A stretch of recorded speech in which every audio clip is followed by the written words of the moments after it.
No curso de ultrassonografia do ombro em DVD, com 31 aulas, tenho 6 aulas sobre o tendão supraespinhal. Vamos falar um pouco sobre a ultrassonografia desse tendão.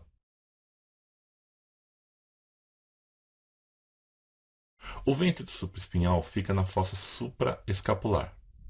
Observamos aqui então o ventre muscular do supraespinhal.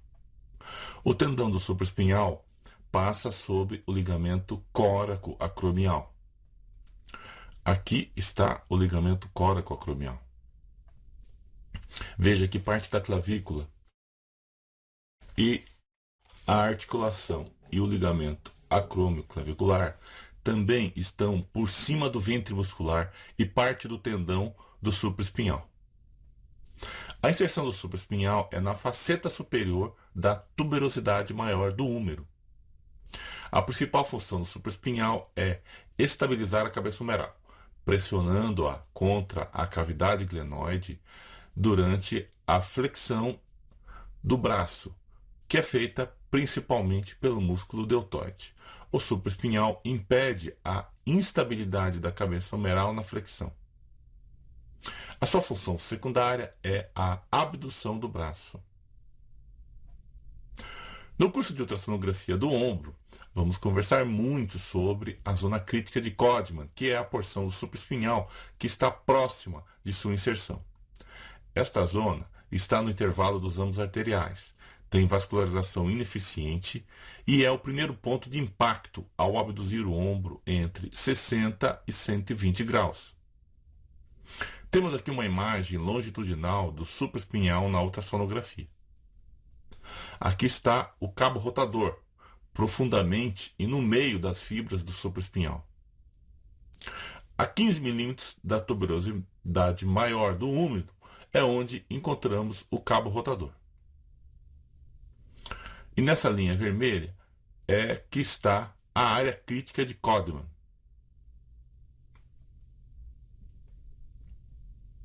São descritas 5 camadas nos tendões do manguito rotador. A primeira camada é mais superficial, com 1 milímetro de espessura, é constituída por fibras do ligamento córaco-humeral que se estendem obliquamente e posteriormente. A segunda camada é constituída por fibras densamente paralelas ao eixo do tendão e medem de 3 a 5 milímetros de espessura.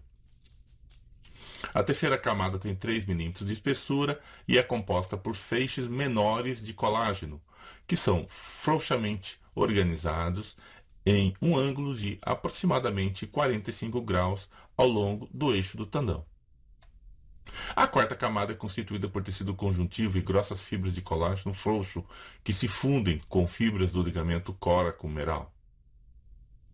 A quinta camada é a cápsula do ombro e tem 2 milímetros de espessura aproximadamente. Aqui estão as 5 camadas do manguito rotador.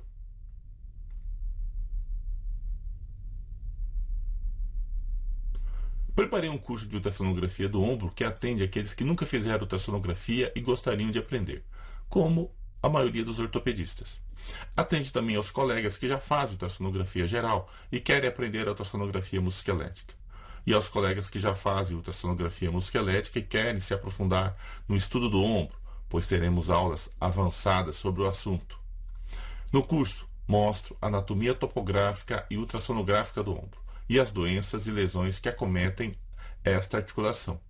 São 31 aulas de aproximadamente 20 minutos cada, em que discuto a anatomia de cada estrutura do ombro e converso sobre as suas doenças mais comuns. Continuando, pela ultrassonografia, gosto mesmo de descrever as 2 camadas que vemos no ultrassom com mais frequência, que é a camada superficial e a camada profunda do tendão supraespinhal.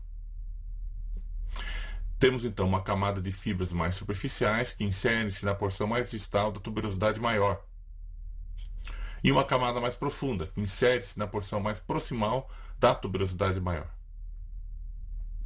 Olhe as 2 camadas.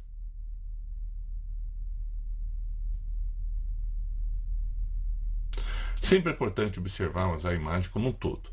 ver o tendão e suas fibras superficiais e profundas, e as estruturas sinoviais e ligamentares que estão incluídas na imagem. Nessa imagem, podemos observar vários elementos anatômicos importantes. Aqui está o ligamento coracomial em um corte transversal para esse ligamento. E aqui está o cabo rotador, que é formado pela continuação das fibras do ligamento coracomeral. Podemos notar ainda a bursa subdeltoide, que recobre o tendão.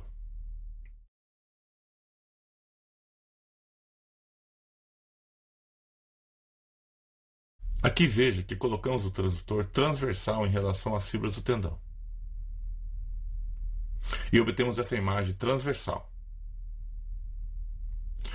Aqui, a mesma imagem, só que no modo panorâmico. Rodando o transdutor e colocamos longitudinal em relação às fibras do tendão, obtemos a imagem do tendão do supraespinhal, que lembra o bico de um pássaro. Aqui, no modo panorâmico. De rotina, eu também obtenho imagens longitudinal e transversal do tendão, mas agora com o braço caído ao lado do corpo e em rotação interna. Consigo imagens do tendão com menos tensão e é muito útil para avaliar se há aumento da vascularização ao Doppler e muitas vezes é determinante para fechar o diagnóstico da lesão. Nessa posição, se há líquido na bursa subdeltoide, ele irá se acumular sob a tuberosidade maior, ficando fácil de ser identificado. Já estudamos detalhes da imagem longitudinal do supraespinhal ao estudar a histologia e as camadas do tendão. Vamos estudar a imagem adquirida com o transdutor transversal às fibras do tendão. Com o braço na região lombar e o transdutor nessa posição, a imagem que adquirimos é esta então.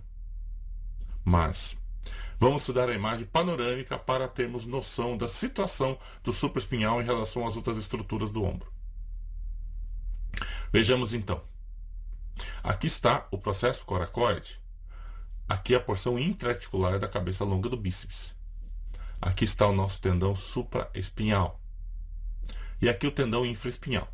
Note que o supraespinhal e o infraespinhal têm uma íntima relação um com o outro. O infraespinhal se insinua por cima e o supraespinhal por baixo. As fibras do infraespinhal nesse corte são longitudinais em relação ao transdutor e as fibras do supraespinhal são transversais em relação ao transdutor.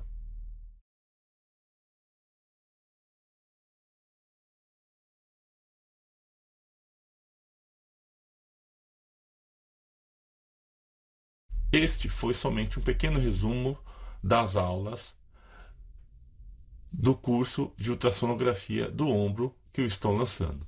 Nesse curso temos 5 aulas sobre a porção longa do bíceps, 2 aulas sobre o subescapular, 6 aulas sobre o supraespinhal, 3 aulas sobre o infraespinhal, 1 aula sobre o redondo menor, 2 aulas sobre a articulação acromioclavicular, 1 aula sobre a articulação externoclavicular, 2 aulas sobre bursites, 2 aulas sobre tendinopatia calcária, 1 aula sobre capsulite adesiva, 1 aula sobre distrofia fibro-gordurosa, 1 aula sobre lesões labrais, as instabilidades, 1 aula sobre o deltoide, 1 aula sobre o acrômio, onde veremos o osso acromiale e os esporões, e 2 aulas sobre ligamentos. Você acaba de assistir um pequeno resumo do que é o meu curso de ultrassonografia do ombro. Se você for um interessado na ultrassonografia musculoesquelética como eu, adquira esse curso em DVD e assista às aulas. Tenho certeza que aproveitará bastante. Ofereço também cursos presenciais. Este é um curso prático com treinamento avançado em ultrassonografia musculoesquelética, em que faço exames comentados e treinamentos de ultrassonografia nas articulações de um modelo humano. Ofereço também um curso presencial de ultrassonografia do ombro, que é realizado em 3 dias. O aluno tem aulas teóricas de manhã e treinamento prático à tarde, e recebe uma apostila com todas as posições para um bom exame ultrassonográfico do ombro.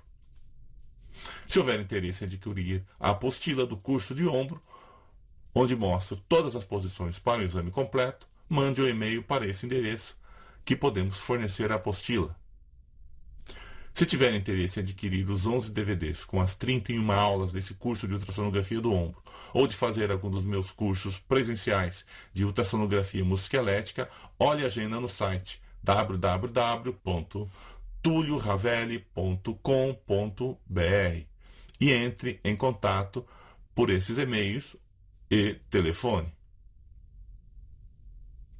Outros cursos de ultrassonografia que logo serão oferecidos: ultrassonografia do quadril de adultos e punções guiadas pela ultrassonografia, ultrassonografia do joelho, pé e tornozelo, e ultrassonografia do cotovelo, punho e mão.